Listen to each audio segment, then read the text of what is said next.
All right, folks, we've been out here at Kenetrek's world headquarters, and you've seen us doing videos. Wyatt, the marketing manager, has kind of made it easier for me to explain some of these features because you're the expert and I'm kind of the guy who just uses it and calls you and says, hey, Wyatt, I got a question. So the last part we want to talk about is boot care. We started with kind of from the skin, socks to boots to gaiters. Now, I'm going to let you tell the world about how to treat and keep good care of their boots. Okay. Yeah, I mean, this is arguably the most important part of the whole process. You're going to spend a lot of money on a nice pair of mountain boots. You owe it to yourself to treat them correctly. Yep. So what we like to do first, I'll just kind of run you step by step. First and foremost, it's really important to use an all-natural beeswax-based wax. Okay. So silica sprays, all that stuff? Yep. No. Anything with high animal fat content, oils, that kind of thing.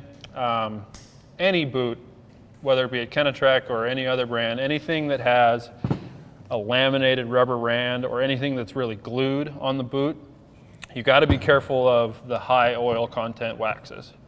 What happens is the oil actually soaks into the leather and it hardens it, and it'll actually eat through the glue in the lamination part.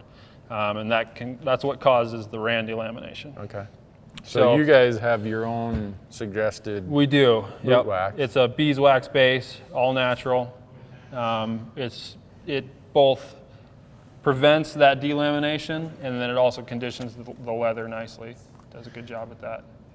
Look at that. No one's even... I know. We got a fresh Do I get can. to take this when Yeah, I leave? Because absolutely. mine is like, I'm putting my lucky finger day. around the edges there.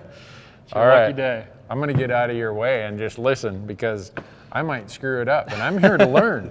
All right. Even though I do this I've probably done mine 100 times. I bet you I'm doing something wrong when I'm doing it. We'll find out. There might be a couple tricks. So first things first, you got to take the laces out. That's a pretty clean boot. Sometimes mine aren't that clean when I start. Yeah. I have a boot brush. That's a good point. And I try to brush them and get the debris off.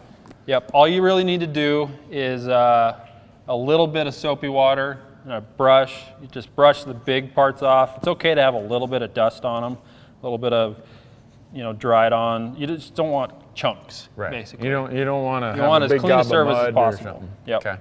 And all that does is just create a better surface for the wax to soak into. Okay. So from here, once we have them laced, I like to glove up. Look at you. Yeah. You look like you're getting ready to take care of a deer out in the field. I wish. So from here, all we're going to do, dig in there, and then just rub the whole boot down. So just the heat from the little bit of friction with that beeswax. Yep. That's important to note. I've heard quite a few people say or ask, do you recommend heating the boots up as you wax them, before you wax them, after you wax them? That's not good. Our boots specifically are pretty sensitive to high heat. So I've heard a few guys who are like, I'll throw them in the oven first and warm them up. Like not on high heat, but I don't know, 150 degrees or something like that. Not good. That'll actually cause, again, randy lamination. It causes issues with the waterproof membrane, amongst other things. Yeah. So no heat on these. You can use light, like a peat boot dryer if they're wet on the inside from sweat, but no heat. So continue to wax them up. There's really not much on this boot that you can't wax. Obviously, the Cordura fabric here doesn't need it, but you don't have to avoid getting it on there. You want to really make sure you get in between the tongue there. Yeah. And then just continue waxing on up.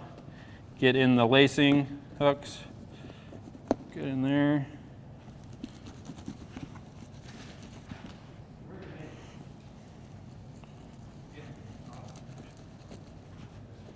And you can see, especially on a newer pair of boots, these were fairly new. They've seen a little bit of use. This leather, it's a sanded leather, so it soaks it right up. It's what leather? Sanded. Okay. Yep. So it'll. It's really soft and porous, so it soaks that wax right up. So the places where there's ventilation holes, it doesn't matter. No, those are all sealed up with the waterproof membrane as well, so nothing's getting in there. Okay. So you can be pretty liberal with this stuff. I see that. You're a little more liberal than I am with it. Just on my boot wax. That might just be, I thought maybe it's because I'm a tightwad accountant. All right, that's looking pretty good. Okay, from here, you want to take just a shop rag, get the excess off. You don't want to leave a ton on there.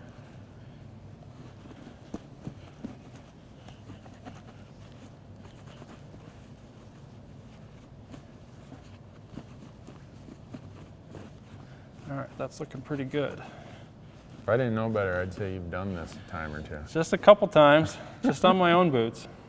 They haven't recruited me to do this full time yet, so that's above my pay grade.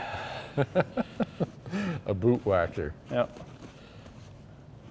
All right, it's looking pretty good. You can get in there with like a Q-tip and get it out of the lace holes if you want. Yeah. It's not a huge deal though. So, as you can tell, side by side, there's a pretty big difference there between a waxed boot and a non-waxed boot. This is what you want your boots to look like. This is what they look like new. You can wear them around the house for a couple days when you first get them to check the size, but within a week, you should get them waxed up. Really, you shouldn't, from us specifically, you shouldn't buy a pair of boots without the boot wax to go along with it. Yeah. It's cheap, and it's going to really extend the lifespan of your boots. Yeah. I'm surprised how many people I talk to and I say, well, have you treated your boots? Oh, no, not really. Why? Yeah. And I carry a container of wax with me on the road when we're going.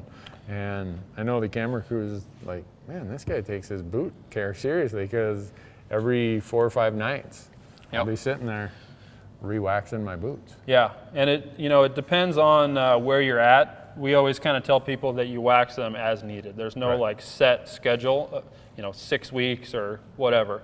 If you're in drier climates, you'll see, I hunted down in Idaho last fall and it was 90 degrees in archery elk season. Yeah. And I waxed mine the day that I got down there. And within 5 or 6 days, they had returned back and they actually looked like this. So that's when you know. The other way, if you're hunting in wet conditions, if you see that water will soak in, again, this is not to necessarily waterproof the boot because we have the membrane in there. Right. It's to keep water from soaking into the leather. Right. You can add like half a pound of weight between a pair of boots and water weight only. Really? Yeah. Just as it soaks into the leather. So say your boots aren't treated and they're completely saturated with water, that can be up to a half a pound between a pair of boots. Wow. I don't want to carry around an extra half pound if I don't have to. Especially out on my feet. Exactly.